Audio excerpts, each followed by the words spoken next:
नमस्ते, सदा वसले मातृभूमि, जय हिंद। दोस्तों श्रीलंका जो कि चाइना की गोद में जाकर बैठ चुका है, अब भारत के साथ मीठी बातें कर रहा है। जिसके पीछे का कारण क्या है वही हम आपको बताने वाले हैं। दरअसल पिछले कुछ समय में श्रीलंका में चीन ने पांव तेजी से पसारे हैं। श्रीलंका के दक्षिणी प्रांत के साथ ही उत्तरी प्रांत में भी चीन की कई परियोजनाएं चल रही हैं।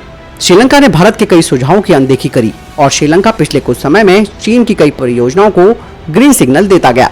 वहाँ चीन का दखल अब बढ़ता जा रहा है और अब श्रीलंका को धीरे धीरे ये बात समझ आ चुकी है। श्रीलंका एक बार फिर भारत के साथ रिश्ते बेहतर करने में जुट गया है।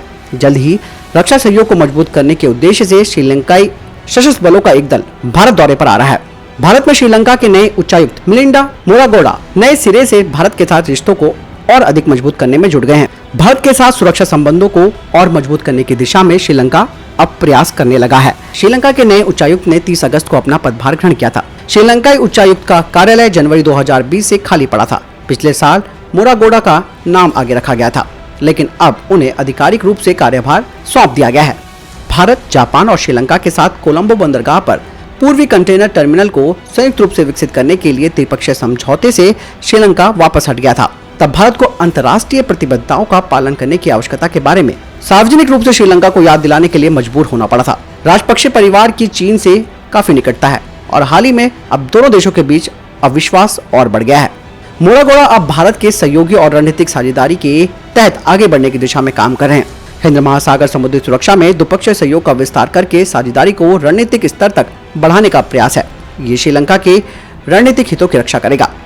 भारत आने वाले श्रीलंकाई प्रतिनिधिमंडल में 39 अधिकारी शामिल होंगे, जिन्हें तीनों सेनाओं के फील्ड फॉर्मेशन से परिचित कराया जाएगा। भारतीय उच्चायोग की ओर से भी ये बयान जारी किया गया है कि ये दौरा दोनों देशों के सशस्त्र बलों के बीच सौहार्द को बढ़ावा देने के लिए एक पहल है और भारत तथा श्रीलंका के बीच रक्षा सहयोग के समग्र दायरे से औद्योगिक विशेषज्ञता पर विशेष ध्यान देने के साथ भारत की नेबर फर्स्ट यानी कि पड़ोस पहले की नीति का भी परिचायक है। भारत ने 2019 में आतंकवाद विरोधी गतिविधियों के लिए $50 मिलियन की विशेष लाइन ऑफ क्रेडिट की घोषणा की थी श्रीलंका के साथ, जिसका उपयोग करना अब श्रीलंका की ओर से बाकी है। ये देखने वाली बात है कि श्रीलंका इसका उपयोग कैसे करता है। साथ ही रक्षा से जुड़े कई प्रोजेक्ट भी पाइपलाइन में है। अब श्रीलंका राजनीतिक कारणों की वजह से हाल के दिनों में विश्वास की कमी जो कि चीन के साथ हुई है और नए सिरे से श्रीलंका को मजबूत करने में जुट गया है भारत के साथ। तो दोस्तों, आपने समझा किस तरीके से श्रीलंका चाइना की गोद में बैठकर भारत से मीठी बातें कर रहा है, क्योंकि अब उसको लग रहा है कि उसकी संप्रभुता, उसके अधिकार धीरे धीरे चीन कब्जा करने लगा है।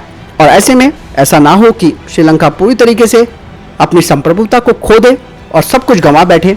ऐसे में उसका भारत के साथ अपने रिश्तों को मजबूत करना लाजमी हो गया है।